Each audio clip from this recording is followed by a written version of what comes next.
அனில் குஞ்சு விஜய் சிஎம் மட்டும் கிடையாது. அனில் குஞ்சு விஜய் பிஎம் ஆக போறாரு. அனில் குஞ்சு விஜய் இந்தியாவோட பிஎம் வர போறாரு கேட்டா கிடையாது. அனில் குஞ்சு விஜய் பங்களாதேஷோட சிஎம் வர போறாரு.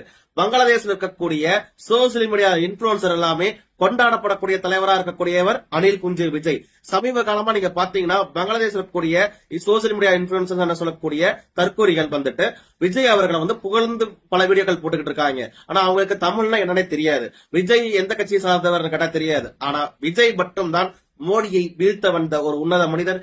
மோடி அவர்களை வீழ்த்துவதற்கு ஒரு உன்னத புருஷன் பிறந்து விட்டார். அவர்தான் அனில் குஞ்சு விஜய்னு ஃபயர் விட்டுக்கிட்டு இருக்காங்க.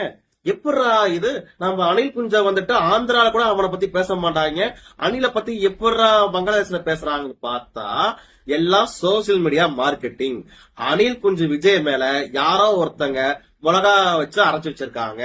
என்னன்னு பார்த்தோம்னா மதுரையில அனில் குஞ்சுகள் மாநாடு நடத்தினாங்கல்ல, அப்போ எப்பவும் போல கிரௌட்ல வந்துட்டு ஒரு செல்ஃபி வீடியோ எடுத்தாரு தெரியுங்களா.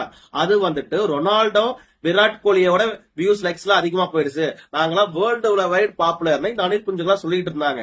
அதை கிராஸ் செக் பண்ண விதமா செக் பண்ணி பார்க்கும் போதுதான் தெரிஞ்சிச்சு, அதுல 60% மேல லைக் பண்ணவங்க எல்லாருமே பங்களாதேஷ்காரங்க.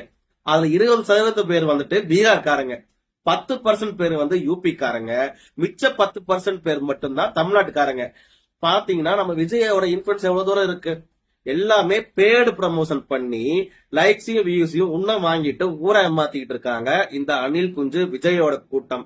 நீங்க இதுக்கு சோசியல் மீடியா பிளாட்ஃபார்ம்ல நிறைய அப்ளிகேஷன்ஸ் இருக்கும். நீங்க 500 ரூபாய் கொடுத்தீங்கன்னா உங்களுக்கு 1000 லைக்ஸ் வரும். நீங்க 500 ரூபாய் கொடுத்தீங்கன்னா உங்களுக்கு வந்துட்டு 1K ஃபாலோவர்ஸ் ஏத்தி தரேன்.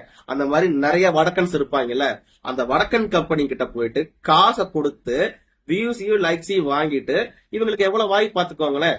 பங்களாதேஷ்ல இருக்கிறவங்களுக்கு தமிழ்நாடு என்னன்னே தெரியாது.